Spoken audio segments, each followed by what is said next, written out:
Next question is for you as well. I've got two back to back for you. Mhm. Women with children under the age of 18, I'm told, are more likely to report the negative mental health impacts that they're suffering than their male counterparts.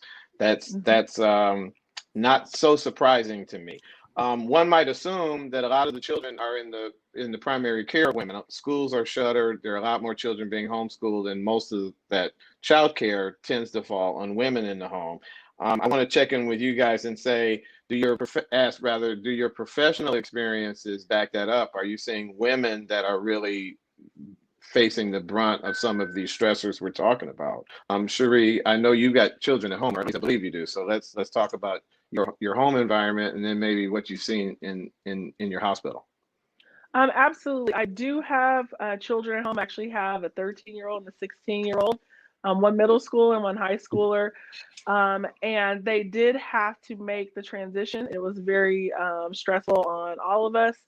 And one thing I could say I'm really grateful for, and I can appreciate my own privilege of my situation. We don't have food insecurity. We don't have home insecurity. We're not experiencing joblessness or being displaced. I'm in a position where I can work from home. I can also go into work. We have all of those necessary tools to be successful. So even though we did struggle initially getting going, as well as healthcare and mental health services for not only myself but my children, and even with all those resources, it was still difficult to navigate initially until we got into a place where we're at our new normal.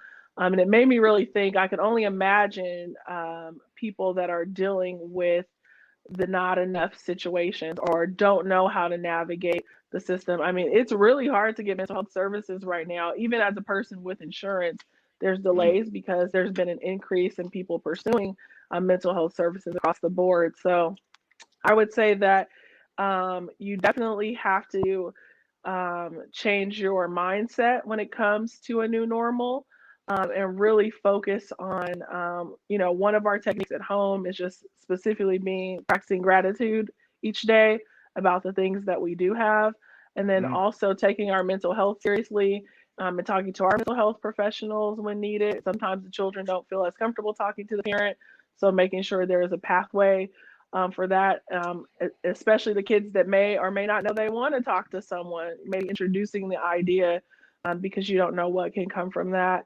And then also, I think just reevaluating the structure at home, whether it be a woman or a male or any person that may be outside the nuclear family. I know all family structures are different, but really understanding what that new normal means and reevaluating what's really important.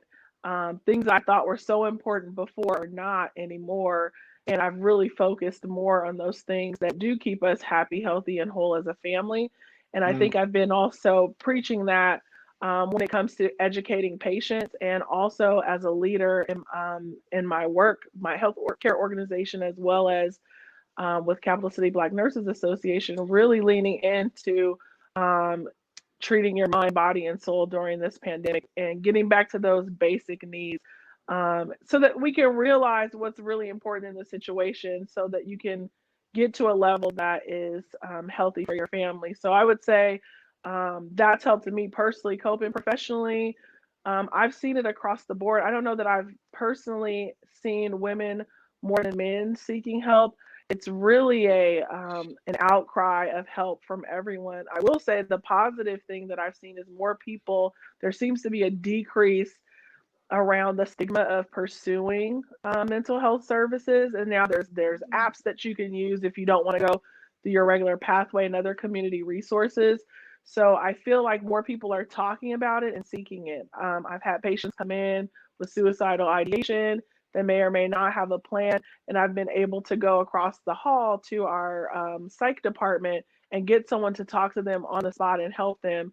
And there's Wow. been more situations like that where previously maybe they wouldn't disclose that to me at all because that's not what they're seeking care for. So I feel like there's more conversation around it, and as much as it's the sadness of people needing to seek more mental health services, I think the silver lining in the situation is that more people are taking advantage of those opportunities and realizing the importance of mental health. As I mentioned to you before, Michael, it's just as important as your physical health. It's your brain. It's a part of your body. I wish you could put a Yeah. cast on your head when your Yeah. mental health wasn't well, so that people would treat you the same way if you had a physical, ailment in another part of your body.